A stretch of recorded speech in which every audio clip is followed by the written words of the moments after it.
నేను కూడా గతంలో 10-12 సంవత్సరాలు ఆయన ఎమ్మడున్నా కేసులలో ఇరికిస్తాడు, మీరే ఖరాబ్ అవుతారు. ఎందుకంటే ఆయన గంజాయి బ్యాచ్కి మత్తుకు బానిసలు చేసి ఎమ్మడి తిప్పుకుంటాడు. కానీ ఏ ఒక్కరికి న్యాయం జరగదు. ఎందుకంటే మేము ఆయన ఎమ్మడి ఉన్నాం. ఆయన పార్టీ మారిన మేము మారలేదు. ఎందుకంటే ఆయనది తెలుసుకొని మేము పార్టీ మారలేదు.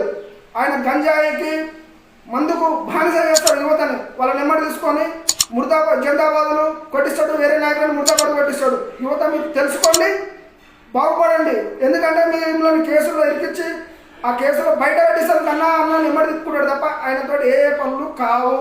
ఎందుకంటే గత 15 సంవత్సరాలు ఒక్క కార్పొరేటర్ కూడా ఆయన గెలిపించలేదు. కాంగ్రెస్ పార్టీలో ఉన్నప్పుడు 11 మంది గెలవలేదు, టీఆర్ఎస్ పోయినప్పుడు గెలవలేదు, కాంగ్రెస్లో 2 సార్లు ఏ ఒక్కరిని గెలిపించలేదు. ఇంకొకసారి ప్రభుత్వంలో జరుగుతున్న అభివృద్ధిని మీరు అడ్డుకుంటే కంపల్సరిగా మేము అడ్డుకుంటాం. ఒక కాంగ్రెస్ కార్యకర్తలాగా ఓ డివిజన్ ప్రెసిడెంట్ మేము ఖచ్చితంగా ఎదుర్కొంటామని ఇదొక్కటి మా హెచ్చరిక. నువ్వు ప్రభుత్వంలో ఉన్నప్పుడు ఒక ఆనకొండ లెక్క అవినీతి చేసి ఇక్కడ ఉన్న ఎల్బీనగర్లో ఉన్న పార్కుల భూములనే కానీ ఇల్లీగల్ భూములనే కానీ చేసుకొని నువ్వు చాలా కోట్లకు పడగెత్తినవు. కానీ ఇంకొకసారి ఇలాంటివి జరగొద్దని, ఇంకొకసారి రావద్దు. ఎందుకంటే అది ప్రజలు కోరుకున్నది. అక్కడ కాలనీ వాసులు కోరుకురు, వాళ్ళు అనుకున్నట్టే అభివృద్ధి జరుగుతుంది.